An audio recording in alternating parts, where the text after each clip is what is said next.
책 제목이 삼성의 팀장은 왜 강한가잖아요. 굉장히 강력하거든요. 이거 누구 아이디어예요?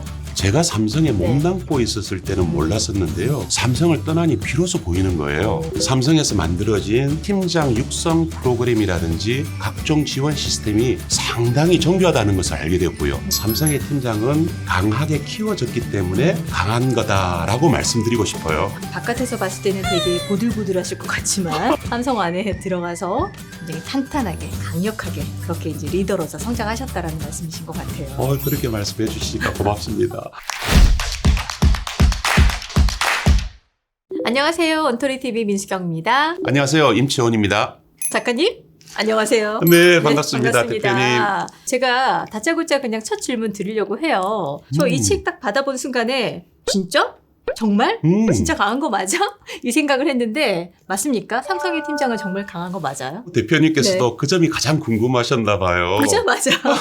저희 책이 처음 나올 당시 많이 받은 질문 중에 하나인데요. 이 자리를 빌어 삼성의 팀장이 강한 이유 두 가지를 말씀드리겠습니다. 네. 그 하나는 독자분들이 한결같은 반응이었어요. 저희 책을 읽기 전에는 몰랐었는데 책을 다 읽고 나니 왜 삼성의 팀장이 강한지 알겠다라는 반응을 보이시더라고요. 네네. 특히 책 속에 남겨진 부드러운 문장 하나하나에서 강한 팀장을 보았다는 역설적인 표현도 해주시고요. 나머지 하나는 제가 삼성에 몸담고 있었을 때는 몰랐었는데요.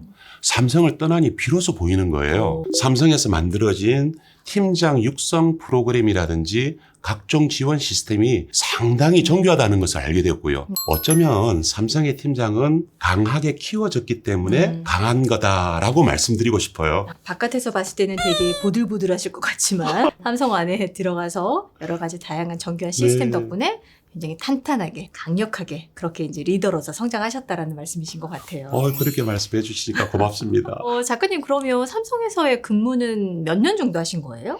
30년 근무하였습니다. 30년. 저는 1990년 삼성그룹 공채로 입사해서 2020년 12월 임원으로 퇴임할 때까지 삼성에서만 근무하였고요. 네. 그 기간 동안 현장 업무뿐만 아니라 전략 기획 혁신 업무도 수행하였습니다. 그럼 현재는 이제 퇴직을 하시고 어떤 활동들을 하고 계시는 거예요? 네, 현재는 기업 리더들 대상들 그리고 대학생들을 대상으로 저희 지식과 경험을 나누는 활동을 하고 있습니다. 책을 쓰시게 된 이유가 있으세요? 제가 2015년에 임원이 되고 나서 과장급, 부장급 팀장일 때 리더로서 경험한 내용들을 언젠가는 책으로 엮어보자라고 막연하게 생각을 했어요. 책자화된다면 많은 분들에게 도움이 될 것이라는 생각도 들었고요. 그런데 책자화된다는 건 쉽지가 않더라고요. 그렇죠. 내가 생각하는 것과 이걸 다 또 옮겨 적는 게 네, 쉬운 일은 아니죠. 맞습니다. 네. 때마침 협상 분야에서 유명한 안세영 교수님의 책을 읽는데 그 책에 이런 내용이 있더라고요. 네. 협상을 수십 년간 하였다고 협상 전문가가 되는 것은 아니다. 학습하지 않는 경험은 그 자리에 머물 뿐이다라는 그 문구가 제 가슴에 꽂히는 거예요. 그게 제가 박사과정에 들어간 계기가 되었기도 그 하고요. 한 문장 때문에. 네.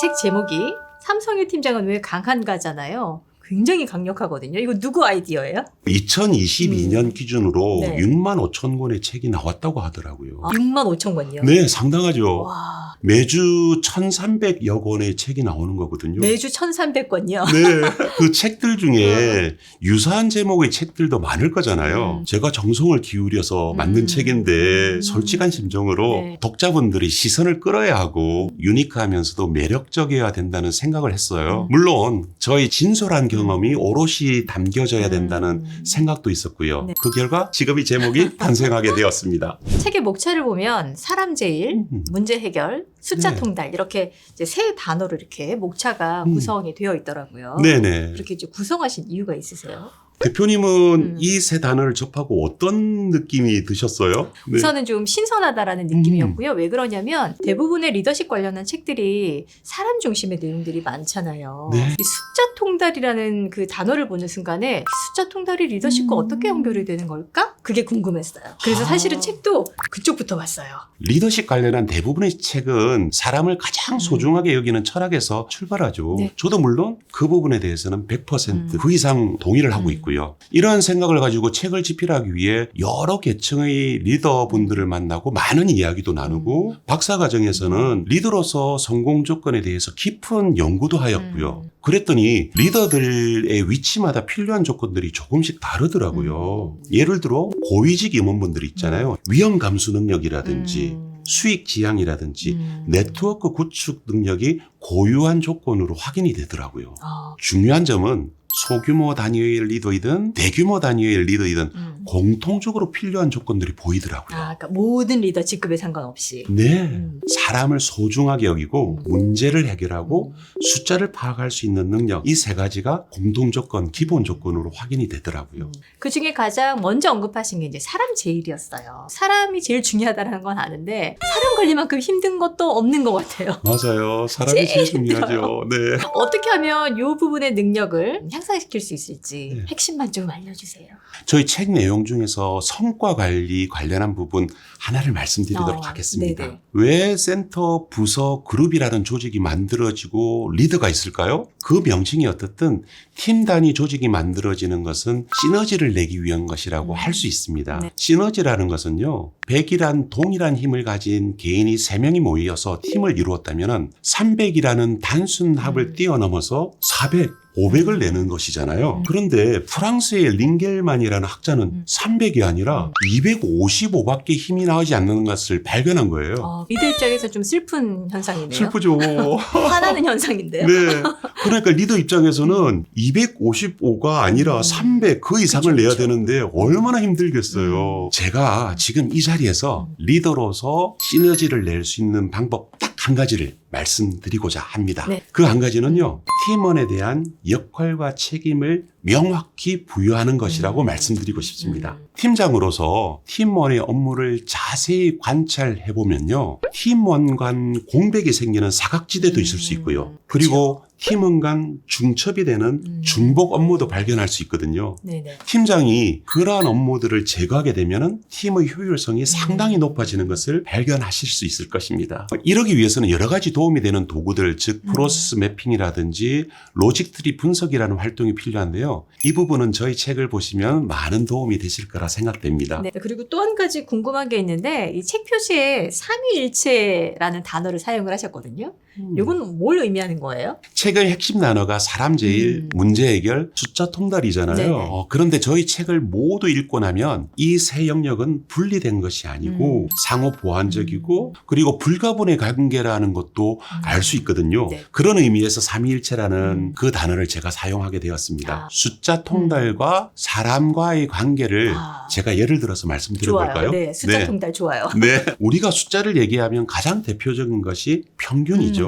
기업을 보면은 평균 매출액이라든지 평균 고객 만족도를 사용하는 경우가 많거든요. 네네. 또 이러한 지표를 가지고 조직의 성과를 판단하기도 하고요. 그런데 평균값만 볼 경우에는 놓치는 부분이 있을 수도 있거든요. 어떤 부분이죠? 네, 평균값은 중심 경향성을 나타내는 값들 중에 하나이거든요. 중심 경향성을 나타내는 값들 중에는요, 평균값 외에도 빈도수가 높은 최빈값이라는 것도 있고요. 또 중앙값도 있거든요. 네, 예를 들어 볼게요. 네. A팀과 B팀의 팀원 수가 각각 4명으로 동일하다고 볼게요. 그런데 A팀의 팀원 4명 중에 3명은 동일하게 연간 매출액이 20억 원이라는 실적을 거두고 있고요. 나머지 팀원 1명은 60억 원이라는 매출 실적을 올렸을 때 A팀의 평균 매출액은 30억 원이 되죠. 하지만 A팀의 최빈값은 얼마가 될까요? 20억. 20억 원이 되죠. 대표님 맞으셨어요.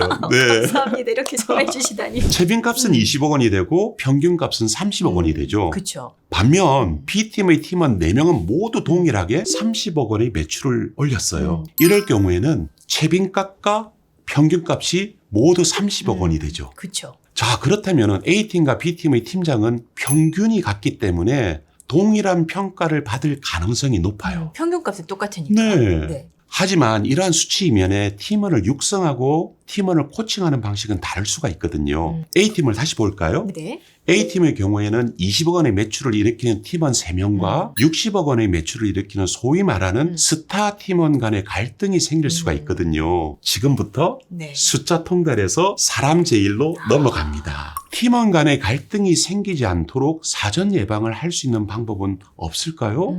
팀원 간 협력할 수 있는 방법을 모색하는 거죠. 예를 들어 스타 팀원을 팀 내 직무 멘토로 활동하게 한다든지 아니면은 팀 협력 지표를 신설할 수도 있거든요. A팀과 B팀이 평균 매출액은 네네. 외견상 30억 원으로 그쵸. 같을 수는 있지만 팀을 운영하는 방식은 다를 수가 있다는 거죠. 이게 숫자와 사람과의 유기적 관계 예시라고 말씀드리고 싶습니다. 이해가 제대로 됐습니다.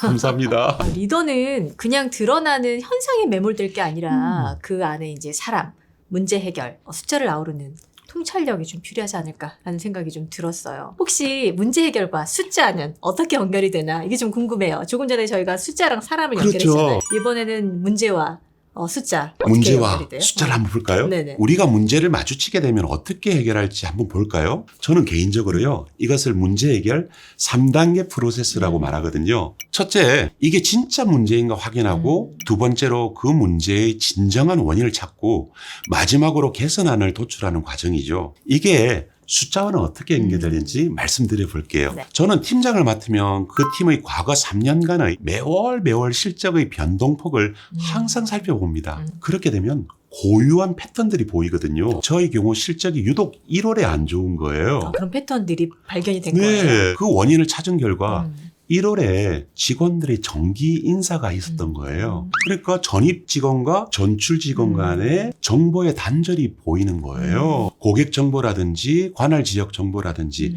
아니면 네트워크 정보의 단절이 실적의 부진 원인이라는 것을 알게 된 거죠. 그래서 개선안으로 그 정보의 단절을 없애는 시스템을 구축하였고요. 그 결과 실적이 개선되는 경험을 하게 되었습니다. 아마 이제 이 사례를 들으시면서 현재 그 리더 역할을 네. 하고 계시는 분들의 입장에서 나에게 좀 적용을 해가지고 좀 살펴보시면 되게 도움이 되지 않을까라는 좀 생각이 들었습니다. 책의 내용 응용하면 어때요? 조직 실무 현장에 좀 유용하게 좀 적용할 수 있는 것들이 꽤 많을 것 같은데.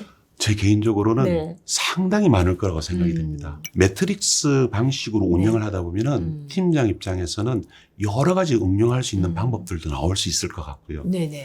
제가 리더로서 성장하기 위한 기본 조건으로 사람, 숫자, 문제 해결 세 가지를 말씀드렸습니다. 이 세 가지는 분리된 것이 아니라 서로 유기적으로 연결된 불가분의 관계라고 말씀을 드렸고요. 시청자분들 또는 장래의 독자분들께서는 이 책에 담겨진 기본적인 내용을 체득화하신다면 리더로서 성장하는데 큰 도움이 되실 거라고 저는 확신합니다. 조직에서 30여 년간 소중한 경험과 그리고 또 박사 과정에서 습득하신 내용들을 이 한 권의 책에 담아주셨어요. 고민이 많은 리더분들에게 실질적인 대안이 되지 않을까 싶습니다. 저도 여기에 지금 많이 라벨을 좀 붙여놨죠. 오늘 귀한 시간 내주셔서 정말 감사드리고요. 다음에 더 좋은 기회에 또 다시 모시도록 하겠습니다. 네, 대표님 이 자리 초대해 주셔서 진심으로 네, 감사드립니다. 함께해 주셔서 고맙습니다. 네, 인사드릴게요. 고맙습니다. 네.